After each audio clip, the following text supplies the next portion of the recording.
This is the day that the Lord has made. I will rejoice and be glad in it.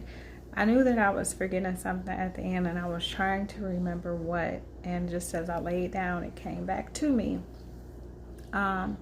Specifically for the person or people who may be going through issues on their job, and may find themselves going back and forth with their superiors or people that they have to work with, why they should be getting additional support, or why they should be getting leverage, or whatever it is that they need.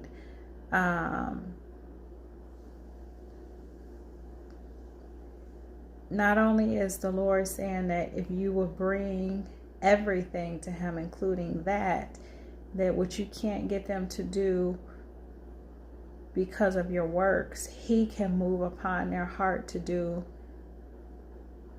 because of the favor that you have with Him. But He is suggesting that, or He's saying that the thing that stops us from bringing everything, especially things like that, to Him, is that, and leaving it with Him, is that sometimes the enemy can get in the back of our mind and cause us to think that part of the reason that I'm going through this hardship is because I did this, this, and that. This is payback for this. I really deserve it. And, even if that was 2% of the truth, or 50% of the, the reality in the earthly sense, the fact remains that God is sovereign, and God is your Heavenly Father, and He loves you. And when you ask Him to forgive you, He forgives you.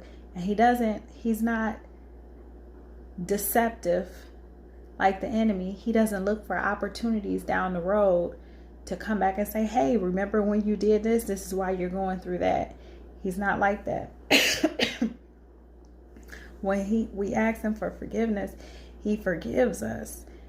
And part of the reason that He blesses us is not only out of love and that we've been chosen, but He's going to receive glory and blessing and elevating and providing for. It won't be because of our own natural ability, but it will be because of His sovereign power. It will be because of our favor with Him. And so in the blessing, we'll have an opportunity to glorify Him. We'll have an opportunity to witness and give testimonies to others. So, and then the other thing is, the Holy Spirit is leading me to say, God is not scared of our mess. God is not scared of our mess. He's not afraid of our past. He knew the things that, He knew that we would go astray even before we ever came out of our mother's womb, even before we ever, grew up. He knew the things that we would do, that He's predestined us to be transformed into the image of His Son, Jesus Christ. And I was led to remind somebody about Paul, how Paul was persecuting Christians. He was persecuting people for following Jesus Christ, and how he had that Damascus Road experience when God appeared to him as a bright light, and what he is saying is everybody's path is not the same. Everybody's path is not the same. And if you are willing, He will appeal to you however He needs to appeal to you. He will communicate however He needs to communicate with you. He's able to do it. Our mess does not intimidate Him.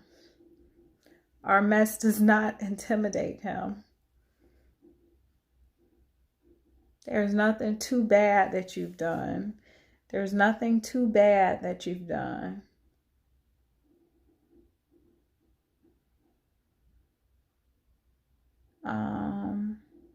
Yeah. So maybe somebody should go and read about Paul.